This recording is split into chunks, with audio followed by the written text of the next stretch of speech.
I've been chewing on this for a while now, and I think I've cracked where Batista's arc might be heading this season. And no, despite the mountains of foreshadowing, you can relax. My theory, Batista's not going to die. In fact, I think he's going to be the one to finally pull Dexter's mask off in public. But before we go full conspiracy board, you know the drill. Subscribe, like, comment, maybe even join the channel membership for exclusive goodies that help keep the lights on and the coffee flowing.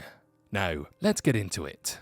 So, here's the setup we've seen a dozen times in Dexter. One determined cop with zero hard evidence telling everyone who will listen, and some who won't, that Dexter's the big bad. No one believes them, they get too close, they die. Rinse repeat.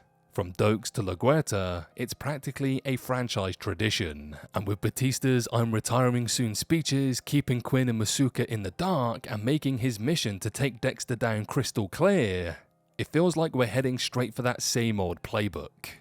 But honestly, I don't want another relentless cop gets too close then conveniently dies before they can spill the beans reset. Especially not with Batista. Killing him would either be too obvious and infuriating if Dexter or Harrison did it, or too cheap if some random villain of the month takes him out. No thank you. I think we're being set up for a big subversion.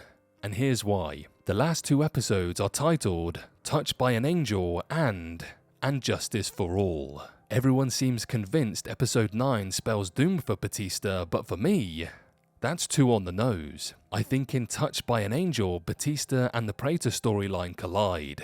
Maybe Batista even saves Dexter or Harrison. It looks like a pass, but really, he's just quietly collecting evidence linking Dexter to the Bay Harbor Butcher murders. And that critical piece of information from the official synopsis could be from Charlie or Praetor. Then in the finale, and Justice for All, Batista goes public. Dokes is cleared, Dexter is named as the Butcher with real evidence, Dexter escapes, sure, but the world finally knows who he is. His cozy anonymity gone, which sets up a lot of juicy storylines for future seasons. But a few stray pieces that fit the puzzle. Number 1. We know Quinn pops back up in episode 8, and a lot of fans think the trailer shot of Quinn on the phone is him getting the Batista's dead call. But maybe it's Batista looping him and Masuka in on the plan when the time is right. 2. Dexter's ego is a bigger deal than people think. His little smirk when Dokes gets credit for the kills, that resentment could make public exposure both a punishment and a sick sort of wish fulfillment.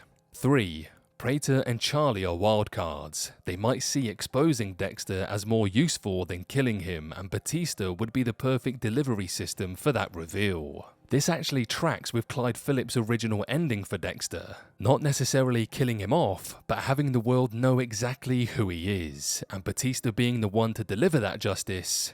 That's satisfying. And here's an alternate twist I like.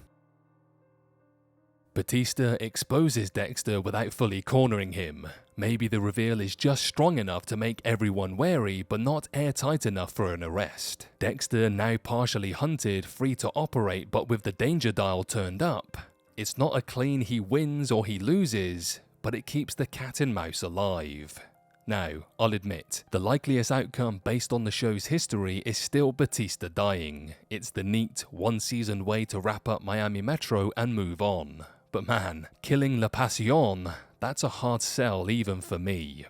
In short, Batista lives, Touched by an Angel is a fake-out, he saves Dexter and or Harrison not out of mercy, but to set up the kill shot, exposing him publicly in the finale. No repeat of the persistent cop dies trope, just a bold franchise-shifting reveal that leaves Dexter alive, but dangerously unmasked.